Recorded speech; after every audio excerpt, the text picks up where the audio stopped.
kuri uyu murongo dushimira Imana yabanye natwe igitondo c'ejo, abandi nabo bijyanye n'umwanya bari barimo amanywa se cyangwa umugoroba, ikaba yongeye kuduha umwanya mwiza kugira ngo twongere kandi duhure.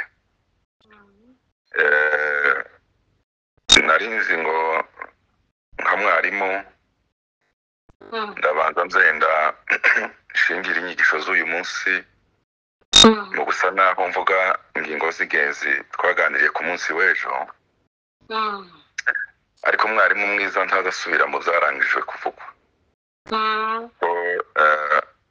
Numvise indirimbo zaririmbwe zose zigenda zigusha aho hantu n'abamukecuru bose n'abato, ariko mu gusoza numvise Dr. Sebatukura abisamarayizinga zose mu isengesho. Ndagira ngo umuntu wese n'uwaje uyu munsi ahera aho ngaho muri iyo sengesho basenze nabyo twaganiriye ku munsi w'ejo. Turakomereza aho rero twongera kuri ibyo mwumvise umwuka wera yatanze ku munsi w'ejo. Ndasaba ko tubanza gusoma twese Bibiliya zacu tuzugurure muri cya gice twagarutseho cyo mu Baheburayo igice cya 11 umurongo wa mbere, kugira ngo uyu munsi dusa naho twongeraho ibindi bitari bike, ariko uzenda tujya gukubira mu ngingo zigera kuri 3, kandi izo zose turasa naho tureba uru rugendo rwa gikirisitu twinjira dukizwa tukabarirwa ibyaha, ariko tugahamagarwa guhinduka, ariko tugenda twubakira ku by'Imana yubakiyeho ubukirisitu kubona ibitagaragara. Noneho turajya kureba bisa naho mu buzima bwacu bwa gikirisitu icyo bibyara cyangwa se inyungu tubivanamo ndetse n'ikibidufashamo. Aha rero mu Baheburayo igice cya 11 umurongo wa mbere haravuga ngo kwizera ni ukumenya rwose. Iyo bivuze ngo ni ukumenya rwose, ni ukumenya udafite urwijiji cyangwa se ni ukumenya udashidikanya, ni ukumenya usobanukiwe neza utitiranya ibintu. Kandi uku kwizera witwa ngo ni ukumenya rwose, ni nk'uko ubushize muri uku kwezi uko turimo Dr. Sebatukura twari kumwe Austin, urebana gutya uwamubaza ngo ese uyu ninde, iyo mwitiranya ngo ndakeka ko ari Aroni, azava ngo ndamuzi rwose neza ni naka. Ariko iyo ugize igihe kinini umuntu udahura nawe cyangwa warigeze kumubona atambuka ngo ariko ndimo nibwira ubwo ntubuzi neza.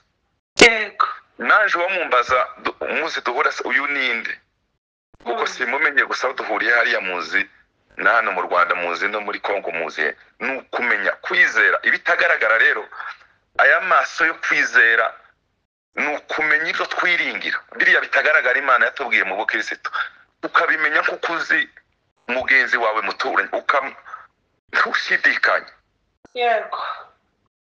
Hari abantu uzubaza ngo ese ijuru ngo Imana ntibikunda, none se babaza wizeye Yesu umukurikira ugishidikanya ko hari urujijo tuba tugira, ugasanga aya maso yitegereza kumenya rwose ibyiringirwa ni byinshi. Twagiye tubiganira tubigabura mu bice bibiri, ni ukumenya umurage iby'Imana itwiringiza mu bukirisitu. Ntabwo Imana yaduhamagariye ubusa abavandimwe iyo tudasobanukirwa iby'Imana yaduhamagariye. Urugamba duhoramo rw'ubukirisitu ni urugamba duhoramo bw'umuhamagaro, tuba twarabivuye. ariko nuko tuzi neza iyo aduhamagaye niyo kwizera. Kandi ihemba neza, itubikiye umurage. Umurage utaragaragara nk'uko ijambo ryaravuze ngo Yesu nagaragara niyerekanwa uzasa nawe. Ibyo tudafite ubu ntibisobanura, ibitaragaragara ntibisobanura ko bidahari. Tugomba kumenya rwose ibyiringiro tudashidikanya ko bitazaba, kandi uko kwizera ngo niko kuduhamiriza ibyo tutareba ko ari iby'ukuri.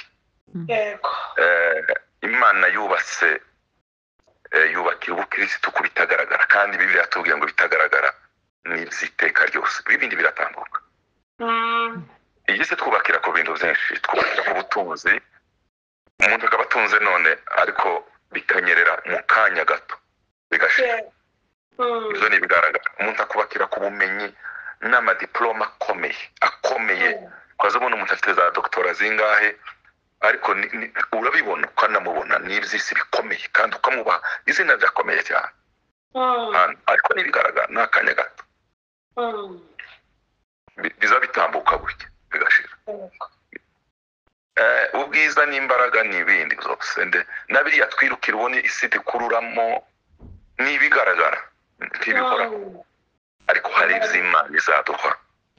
Nibi twigisha evanjile ya prosperite ngo bigaragara ko umukozi w'Imana ukomeye, umuntu wagize gutya Imana izagomba kurangwa n'ibi ni byiza. Imana yaduhaye gutera imbere muri byose, ariko Imana yibakira kuri biriya Imana imeze nk'abantu, kuko biriya nabyo bigiye gushira.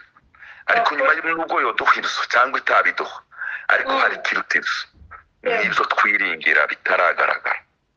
Ni nayo mpamvu umukristo uzakomera agashikama bizajyana n'icyo yubatseho. Iyo usomye hariya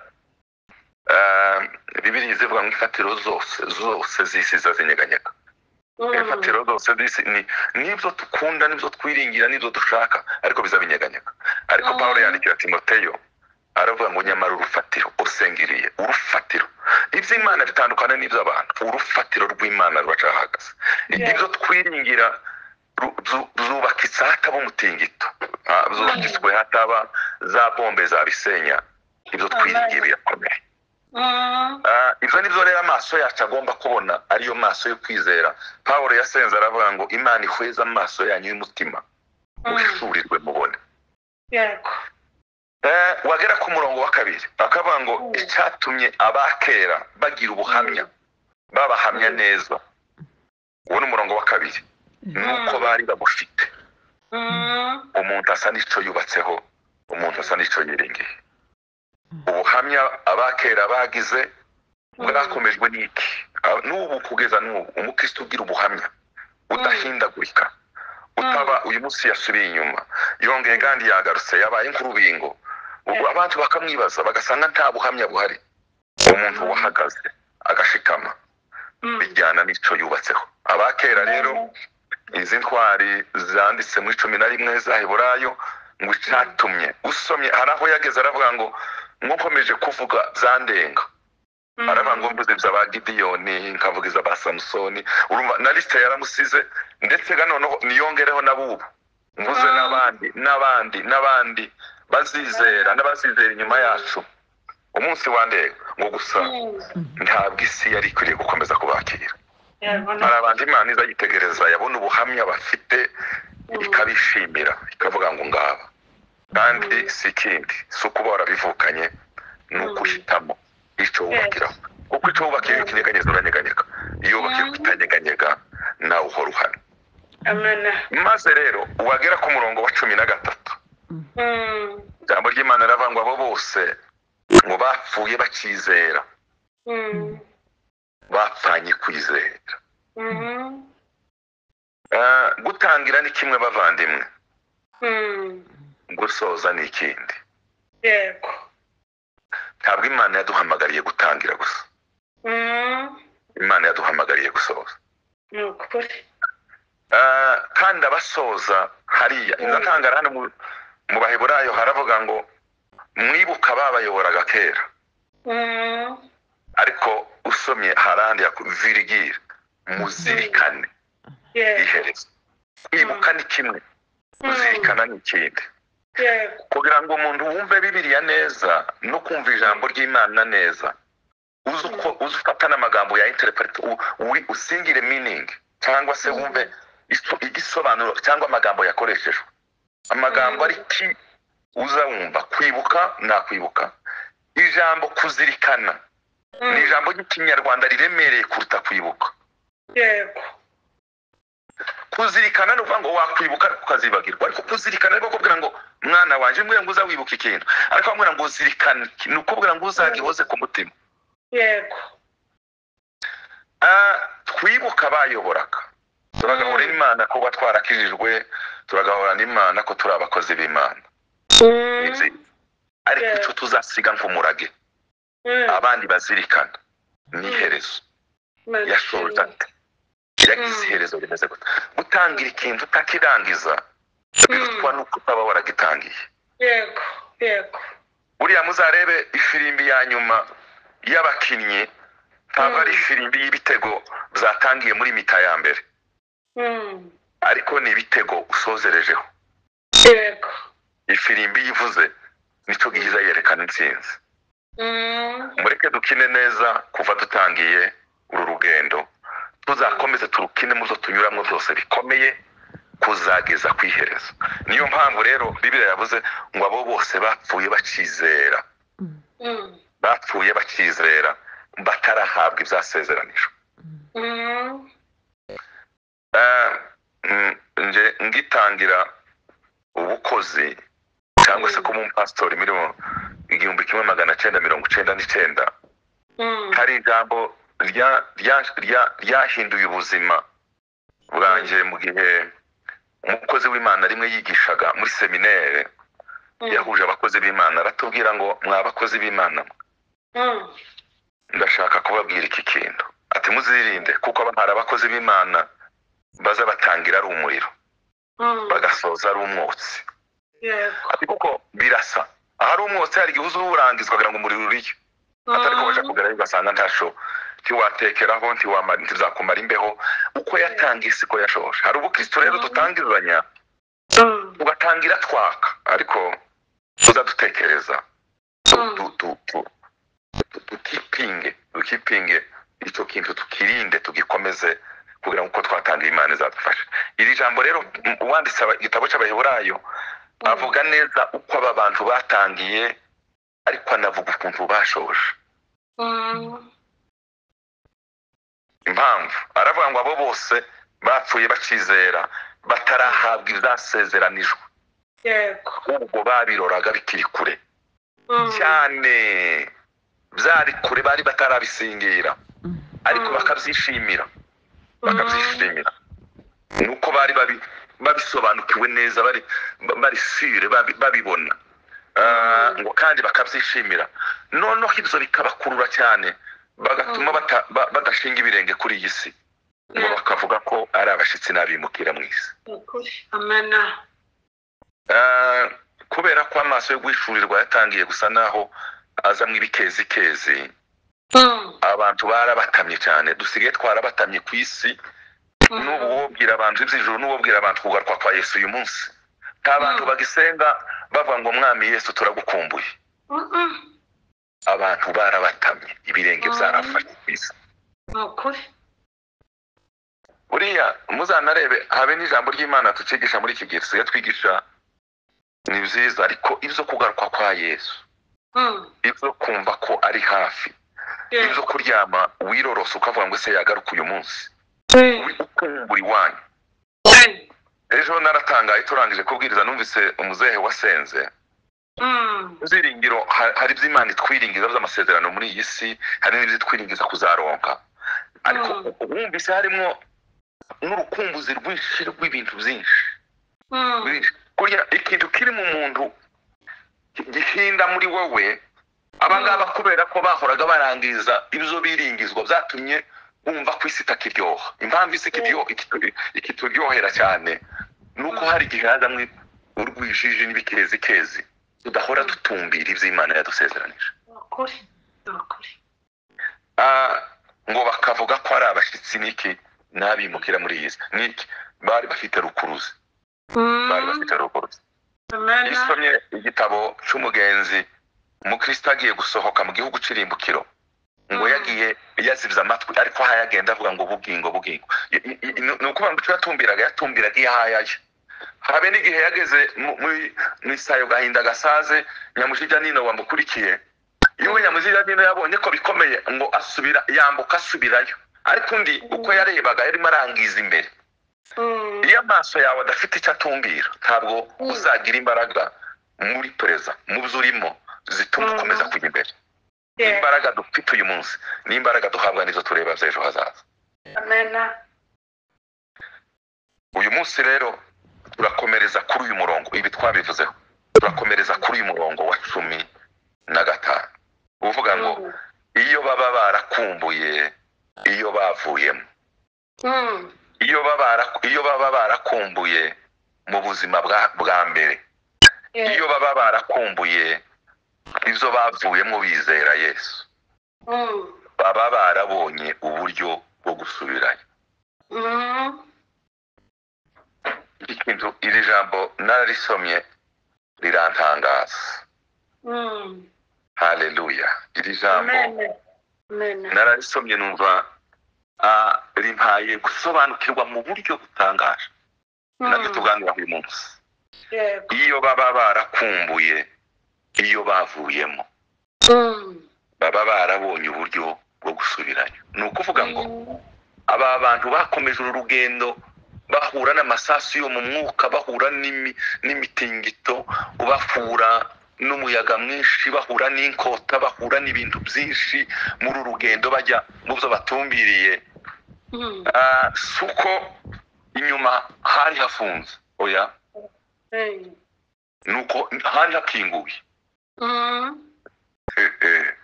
Iki kintu kiza kintangaza ni ukuvuga ngo ntabwo inyuma iyo baba bifuza gusubirayo baba barabonye uburyo bwo gusubirayo. Isomo rya mbere rero dukura muri uyu murongo nuko ubukirisitu ntabwo ari amaburakindi ahubwo ni amahitamo ashingiye ku bushake bwacu uva mu kumenya aho tujya n'icyo twifuza gusingira. Ndongera nsubiremo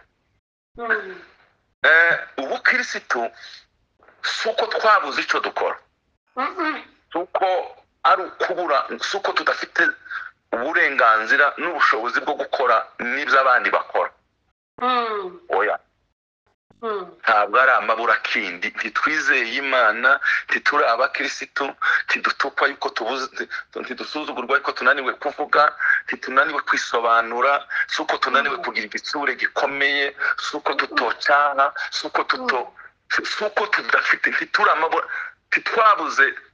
ntitwabuze amataho yo kuvuga ngo oya ubukirisitu icyemezo gituruka mu mahitamo.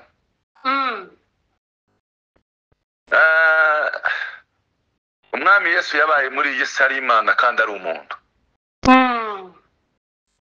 ariko ikintu cyantangaje ni ukubona ahagarara imbere ya Pilato aramubwira ngo afite ubushobozi bwo kugukiza no kukwica. Ufite ubushobozi bwo gukiza Imana no kuyica ariko Yesu afata bwa bumana araceceka. Nkunda gutekereza iyo ashaka aba yaramuhushe gutya aba yarahushe gutya ngo akamba tumuka kuko yari afite ubwo bushobozi bubitse muri we. Iyo usomye mu gitabo cy'Abakolosayi aravuga ngo ibiriho byose byaremwe nawe uwo ni Kristo jambo niwe wabiremye. Icya kabiri zose niwe byaremewe byose. Icya gatatu ngo byose bibeshwaho nawe. Mutekereze umuntu waremye byose kandi byose byaramuremewe no mu gihe byaremwe ni ufashe muri moteur arekuye gutya isi yose yanyeganyega.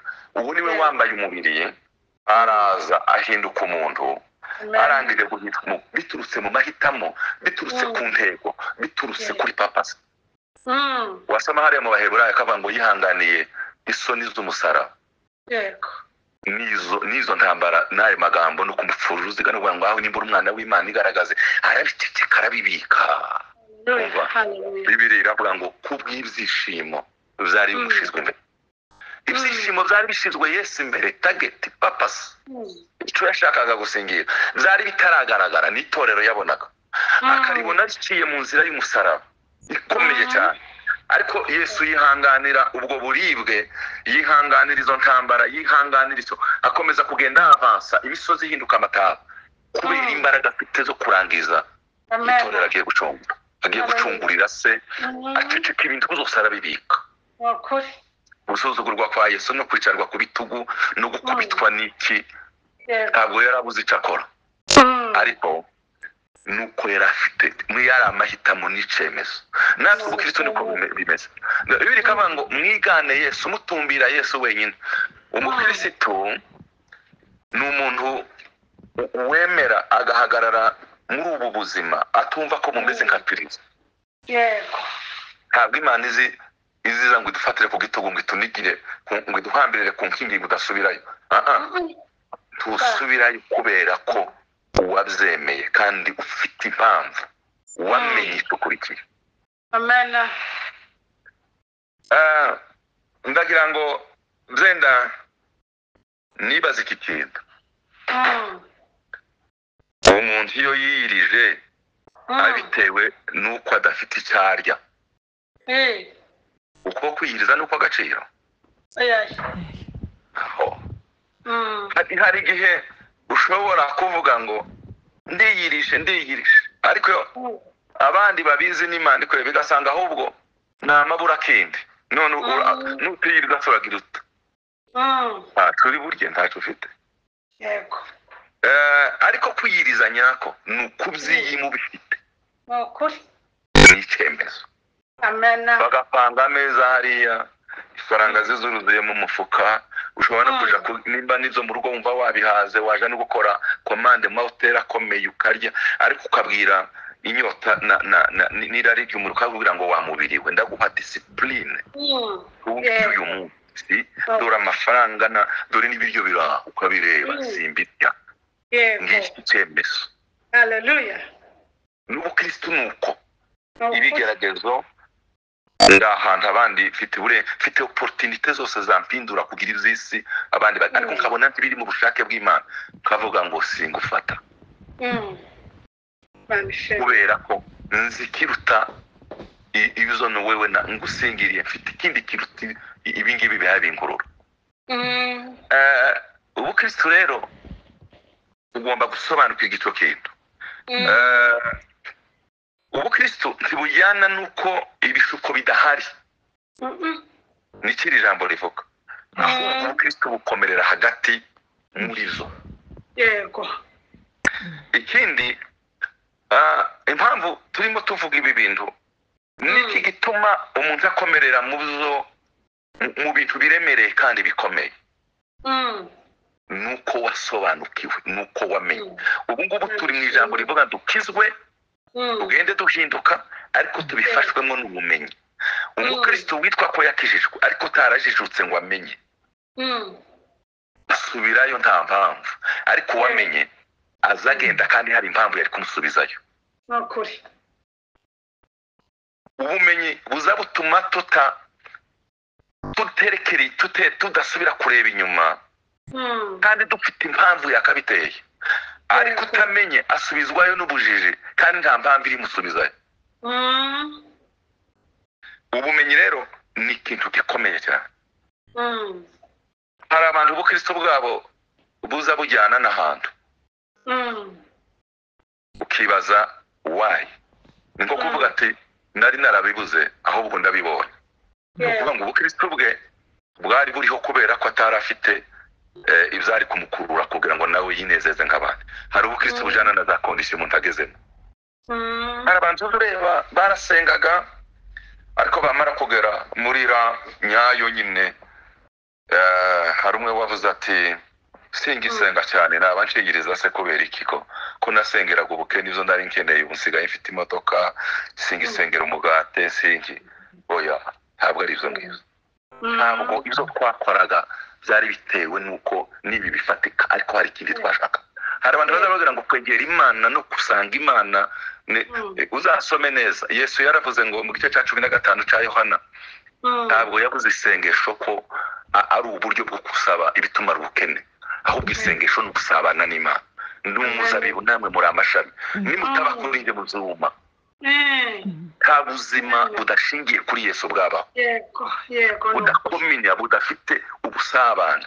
Ni ukuvuga ngo icyambere cyo kwegera Imana n'amasengesho n'ibindi byose, ntabwo twizeraga Imana kubera ko tugowe.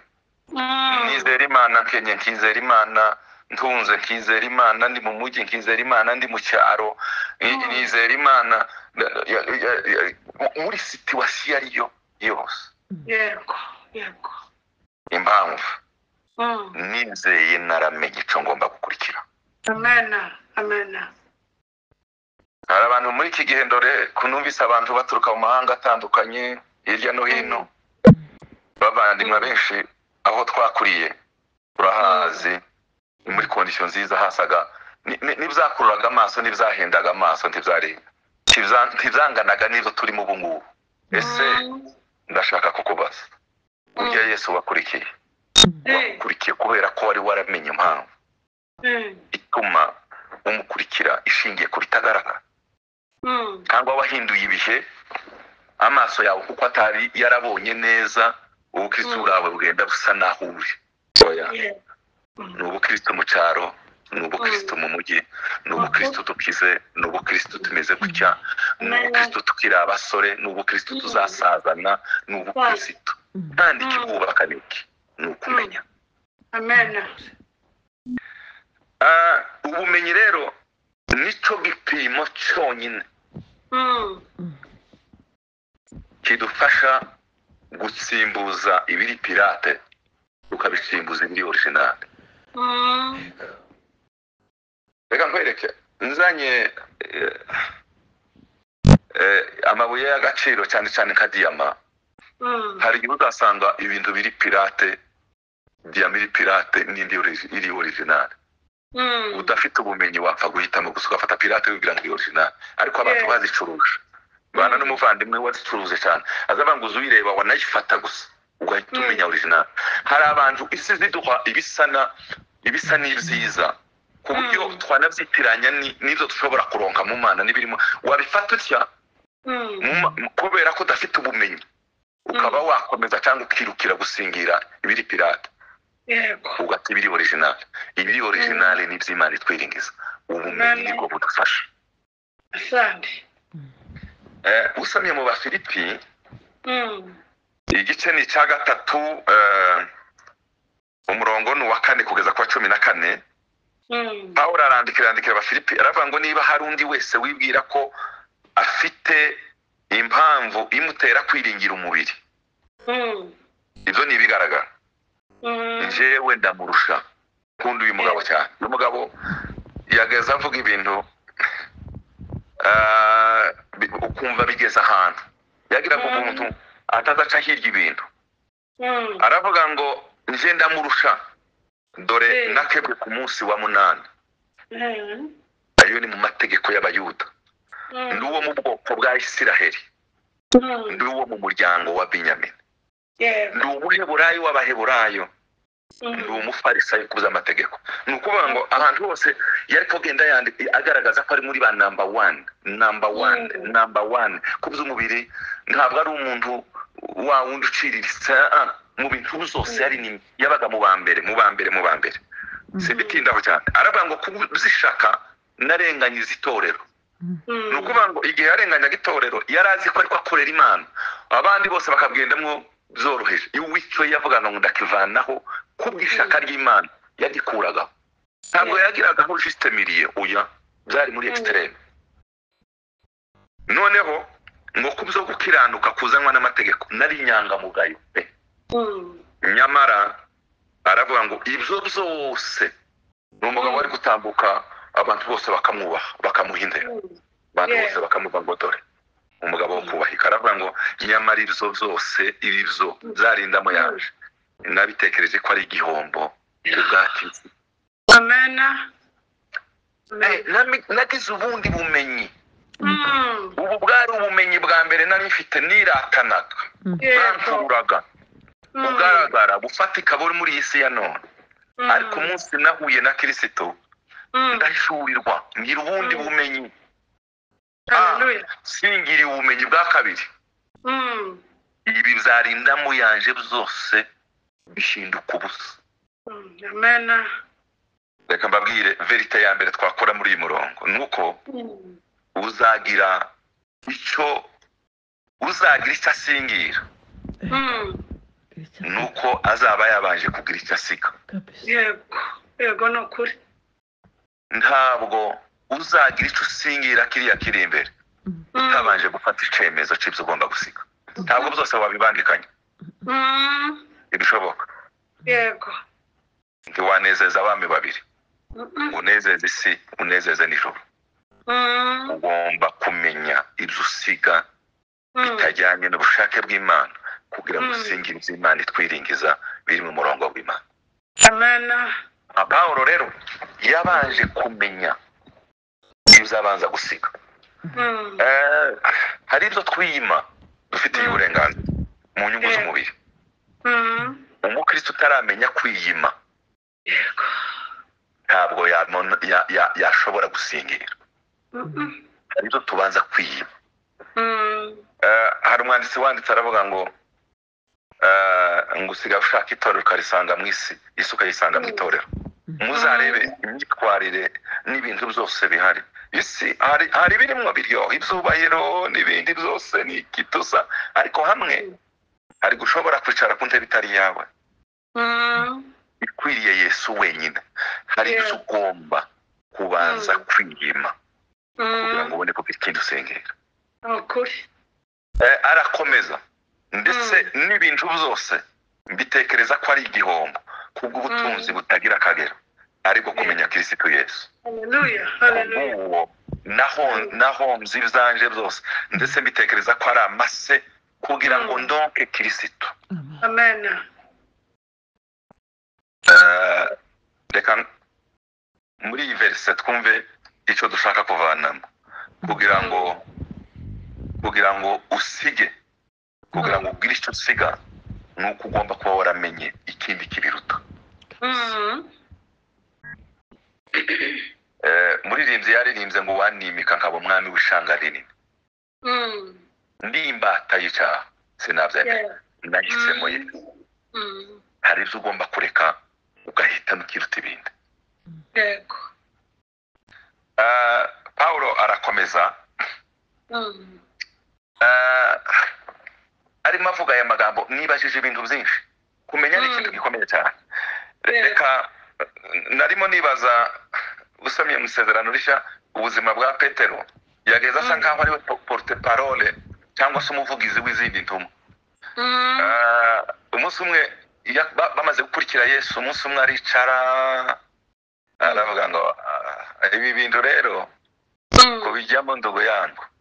Yego. Hari yabujije ibitekerezo bitandukanye byagenda bidusubizamo, ariko ngira ngo none hari nk'umuyaga yari yahuye nawe.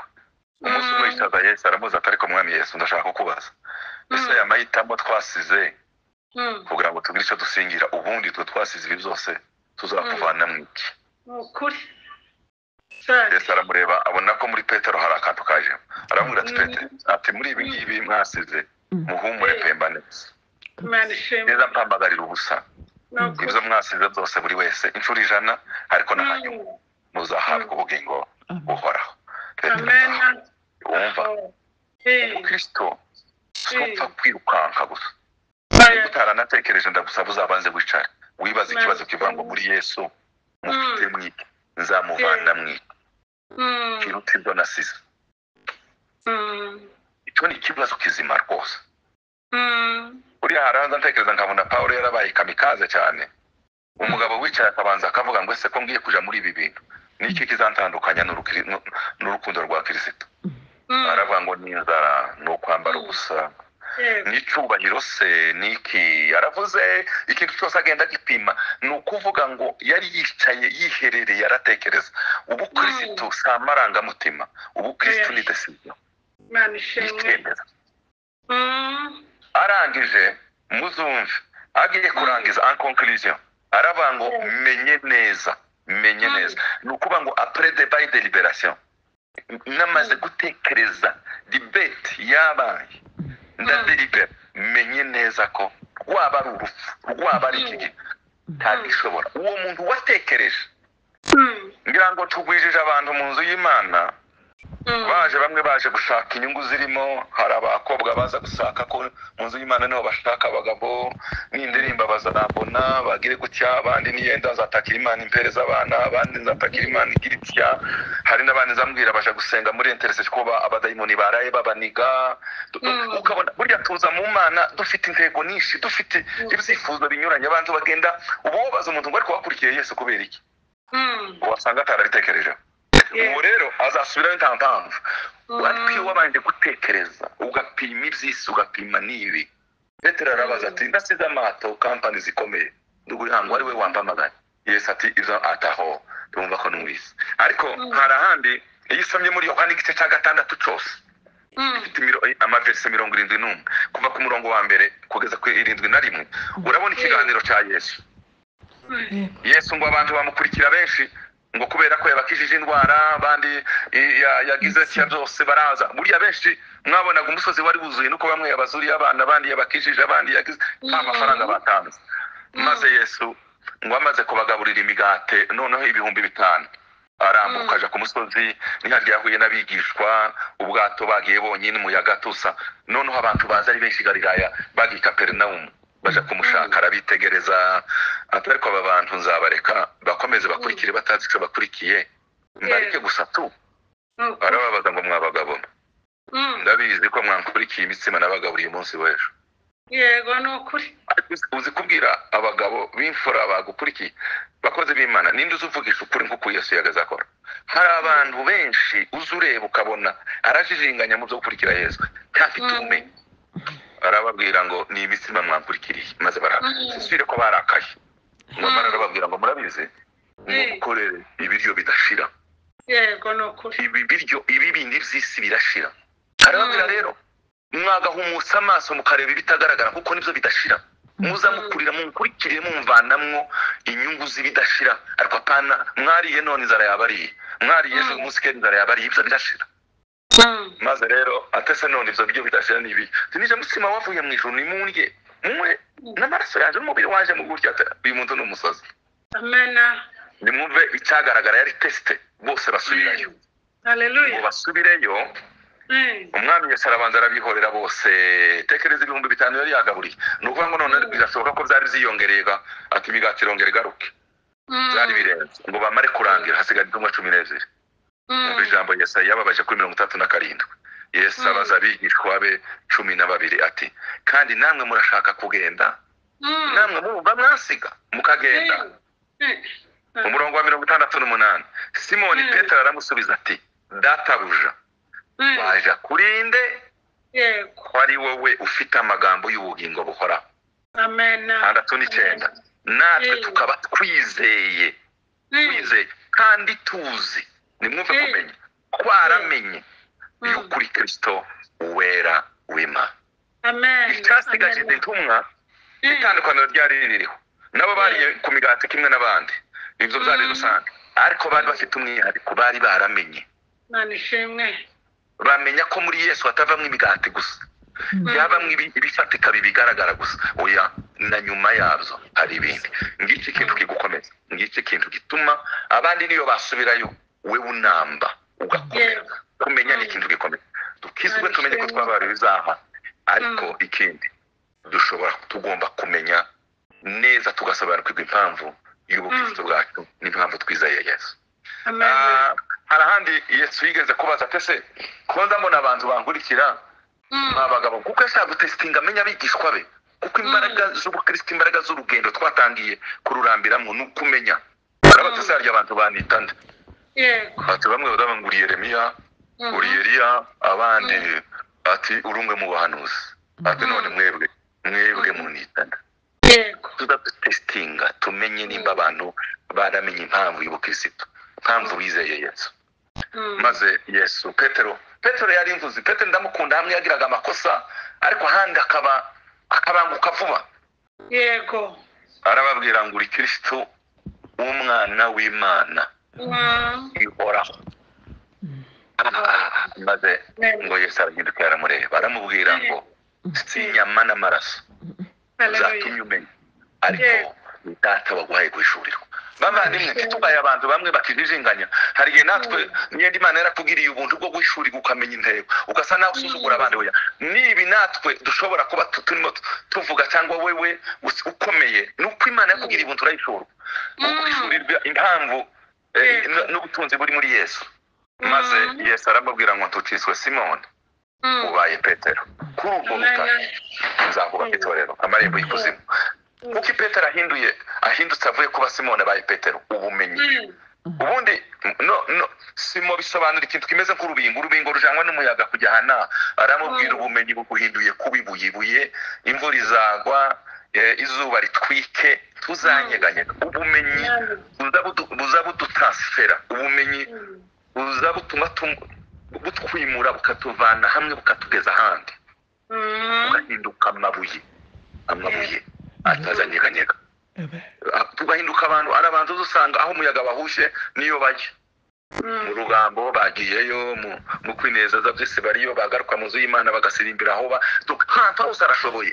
Oya, numenya uzamesa rumwe rwere, uzahagarara mu by'Imana ikunda kandi ishaka. Reka byenda twihute. Ijambo ry'Imana riravuga gutya ngo ukomeje gusoma iyo mirongo yose uzasanga kugeza kuri aha mu Bakorinto twavuze ba mbere, igitabo no mu Filipi 3:4-14. Aha Paulo aduha urugero rw'umuntu wamenye. Ariko reka nihute mvuga ingingo ya kabiri ko mbonye nje gusanga amasaha yagiye. Ingingo ya kabiri, iya mbere twari tuvuze ko dusobanukirwe ko ubukristo ni icyemezo, n'amahitamo yacu ashingiye ku bushake, kubera ko twamenye icyo dukurikiye, ntabwo ari amaburakindi. Niyo mpamvu umuntu yataka gusa naho gucokoza. Hari abantu bazavuga ngo twasubiye kubera ko abantu bangaye basuzuguye abacu bangize igisure n'ubuyana. Sinizeye Yesu kubera ko ntarinzi ko ibyo ushaka kunsubizamo. Kandi abantu baza batinya guhamya kubera ko udakora iki. Narakijijwe ndi ko namwe barokora, ariko se ntabwo wakwinjira mu mahitamo yanjye. Nahisemo sindi umwana, naratekereje. Natangazwa n'abantu. Nicyo gituma ndambwira abantu bavuga ngo ariko swat, nicyo gituma n'Imana ivuga hariya muri ya jambo byahishuwe ngo impamvu kubera ko udashushe kandi ntukonje nzakuruka. yego Kuba akazu yaza ni ukugira ubuzima bw'amarumira habiri. Ubuzima bwishe, abantu bagira double face, ishusho ebyiri, aho agaragara mu bantu akagaragara ko ari umukirisitu, ahandi yaba atagaragara ugakubitamo utundi. Je ndambwira abantu bamenye umuntu wese usobanukiwe wakagombye kuba akazu yaza. Urabesha nde? Ntiwo kwibesha. yego Swate wa mupagani bikerura nanone isuka yirya neza, cyangwa se waba wamenye ko hari kirute izo ngizo, ugasingira ibiri mu Mana ukabaho. nanishimwe Kubera iki? Kubera ko ntabwo tuba iyo tubikenera twabisubiramo. Ntabwo ubukristo ari turizo, ntabwo ubukristo ari. Icya kabiri, ijambo ry'Imana, nimba twabonye agaciro k'ubumenyi, ijambo ry'Imana niryo mubyeyi w'ubumenyi. yego Niryo ribyara, niryo rihumura y'amaso yo kwizera agatuma tubona ibitagaragara. yego Niyo mpamvu ndangira n'ababwiye ngo twakurikiranye na Dr. Sebatukura yigishije hejuru y'ijambo. Ni ukuvuga ngo ibi ngibi byose turimo tuvuga, guhumuka no kubona ibitagaragara, umubyeyi wazo ni biriya twatangiye twiga kuri ya muzi wa mbere, ni ijambo. Abakristo babayinjije kubera ko batamenye. yego Iyo usomye mu Baroma igice cyacu umurongo wa 17 haravuga ngo dore kwizera aya maso abona ibitagaragara tuguheshwa no kumva. Tukumva iki? No kumva kuganwa n'ijambo rya Kristo. Amen. Amen. Ubumenyi twabuvukanye ariko turabwakira. Buva he? Buva mu by'Imana. Amabanga yose n'ibitagaragara by'Imana bihishuriwe mu ijambo. Niyo mpamvu iriya Zaburi umugaragu w'Imana yatinzeho y'119 ngo ndajijuka. Harimo imirongo myinshi iyo nyisomye narayisurinye cyane. Ndajijuka kuruta abasaza, ndajikusha abanyigishije. Menya ubwenge. Impamvu ni iki? Nuko iyo twamenye ijambo ry'Imana, twasomye ijambo ry'Imana riduha ubumenyi. Ikindi cya kabiri, itorero ni umubyeyi turererwamo, ni ishuri dutorezwamo. Yego. Impamvu dukizwa, Imana ikatubwira ngo tugomba kwinjira mu itorero tukabamo, twinjiramo tutaramenya. Iyo dutinzemo tuvanamo ubumenyi budushira muri level yo hejuru. Abakristo rero ntibagikunda kwiga ngo bamenye. Usomye mu gice cya 4 umurongo wa 11 kugeza 14 ni mwumva itorero. Pawulo yandikira Abaefeso aravuga ngo nuko habamwe kuba intumwa ze n'abandi kuba abahanuzi n'abandi. Harimo ministere 5. Izi ministere 5 ni mwumva icyo zishinzwe kugira ngo bakora umurimo wo kugaburira iby'Imana. Twinjiyemo turi impinja ariko tukavamo tumaze gukura. Dukuzwa n'ubumenyi duhabwa kuko itorero n'uruganda, itorero n'ishuri. Wagera ku 13 ngo iyo tumaze kugaburirwa kugeza ubwo twese tuzasohora kugira ubumwe bwo kwizera no kumenya umwana w'Imana. Ubumenyi bwaje kandi kugeza ubwo tuzasohora kuba abantu bashitse bageze ku rugero rushitse rw'igihagararo cya Kristo. Tuvuka dusa na Kristo n'urugendo ugenda dukura. Kakurya umwana akura niko natwe tugenda dukura iyo dukijijwe. Kandi dukuzwa nuko tugaburirwa, twigishwa. Kandi dukuzwa nuko iyo twigishijwe tumenya ubumenyi bukatugenda budukuze. Nanimbazwe. Icyo gihe rero iyo twamara gukura umurongo wa 14 kugira ngo tudakomeza kuba abana dore batarakuze ingorane bagira, duteraganwa n'umuraba tujanwa hirya no hino. Yego. Abamenye ntabwo bateraganwa, bahagarara bashikamye kuko bamenye ijambo. Kandi itorero abera b'Imana z'iminisiteri kwa eshanu abantu Imana yashize yapekite mu murimo baratwigisha. Mureke twige, dusome Bibiliya, dusobanukirwe, tumenye ibyo twiringizwa niyaduhamagaye. Icya gatatu soza ubuzima. Iyo twamenye rero twakijijwe, ubumenyi buraturera bukadukuza twagenda dusa na Kristo. Icya gatatu tugira ubuzima bushimisha Imana. Iyo ubuzima bushimishije Imana, Imana ikatwishimira. Ushimishije Imana, Imana ikatwishimira.